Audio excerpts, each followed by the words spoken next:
Mass is our greatest prayer, which is shared every Sunday in the greater Catholic community.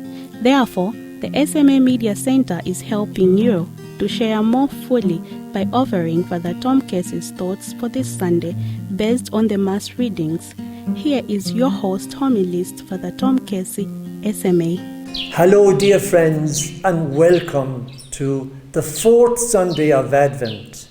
Very shortly now we will be celebrating Christmas, but then there are a couple of beautiful days remaining in Advent. Remember, Advent stands on its own. It's a special season. It's a special season teaching us to be patient, to wait patiently, to welcome the Lord, to prepare our hearts. I hope last week you managed to get to confession, or if not, maybe if you can find a priest even in the next few days, it would be lovely to go and reconcile with the Lord and reconcile with others. If you can't reconcile with others, you can't reconcile with the Lord. So both are intertwined and connected. Today we have the beautiful story of Joseph.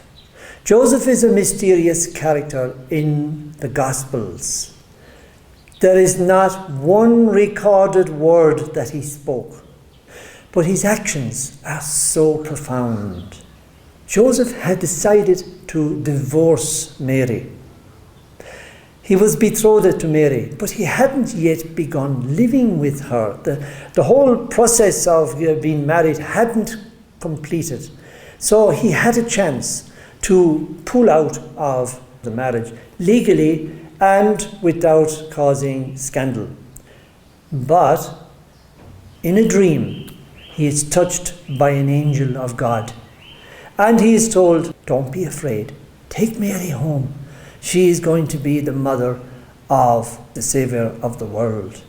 She will still remain a virgin. She has known no man. Isn't God marvelous? Just imagine. A virgin gives birth to a baby.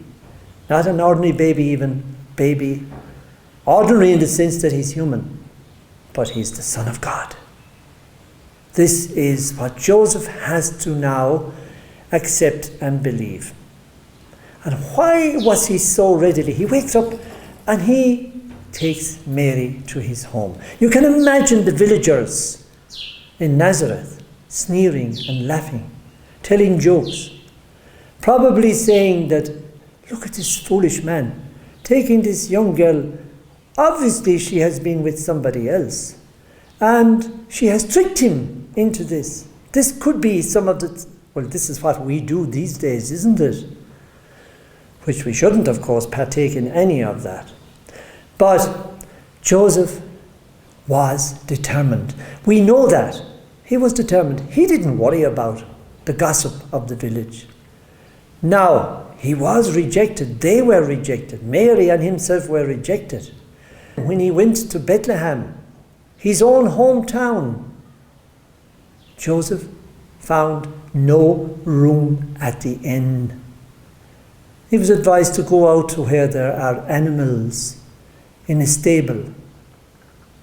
And that's where the Saviour of the world was born. Imagine what Joseph must have been thinking, and Mary. Now, we know they are saints. And St. Thomas Aquinas has put some reason to why Joseph is so determined to follow the will of God. Joseph is being asked to be the father of the Holy Family, meaning Jesus, the Saviour of the mystical body, the head of the mystical body of the Church, and Mary, the Queen of heaven and earth. He is their protector. He's their provider. He is given special graces, Thomas Aquinas wrote. You know, you've heard of the grace of office. When a bishop is made a bishop, a pope made a pope. Great things come out of their mouths when they have been chosen. Graces are provided to suit that role, that ministry. Saint Joseph had a more special job than any priest, any pope that ever lived. His job was to mind and look after the home of the Holy Family. And he did it without we hearing one word out of his mouth. Isn't that saying something? It isn't always what we blow out of our mouths that make any sense in this world. It's our actions. He's a man of action. Our present Pope loves Saint Joseph. And he has a little image of Saint Joseph in a sleeping position, because after all, it was during a dream. And a dream can only happen, really, when we are asleep. And there is a little image of Joseph sleeping on his desk, Pope Francis says.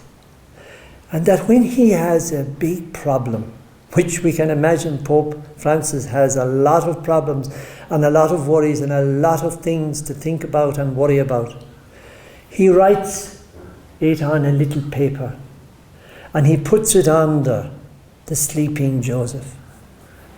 And he always finds an answer, because Joseph is also looking after us as the protector of the Holy Family. So, in today's second reading, Saint Paul is encouraging us to be holy. All of us. We are called to be holy. Now, to be holy doesn't set us aloof, looking down at other people, pious, kind of a know-all as well. No. The effects of being holy may bring on those attributes. But really, a real, genuine, holy person, when you speak with them, you will feel good about yourself, about them, about the world, about their everything. An aura comes off them. And they respect us. That is the role of a saint.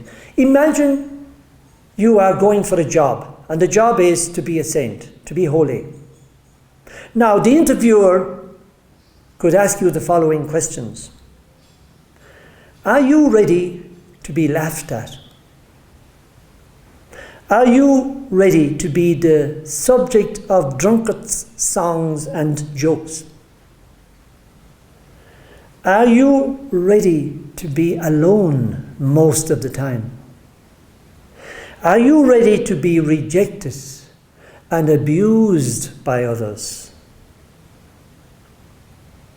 When you go to the door of a house, they may hurl stones at you and throw you off a cliff as they did to Jesus in his hometown. Are you ready to be hated by people and because you seemingly are a threat to their way of living, which may not be of a very high standard, may become a threat and then therefore be hated? It's the devil at work. So these are the conditions. Now, what are the benefits of being holy? You will be happy and protected by God, whom you don't see. If your faith is strong and steadfast, you will be able to bring healing to others without you realizing it. In your wake, people will be healed. I have met so many cases of that. You will see miracles happening as you give comfort to the dying. And you don't have to be a priest to do that. You can give comfort to people who are sick and dying. Be positive and affirmative and trusting in God, and show that to the people.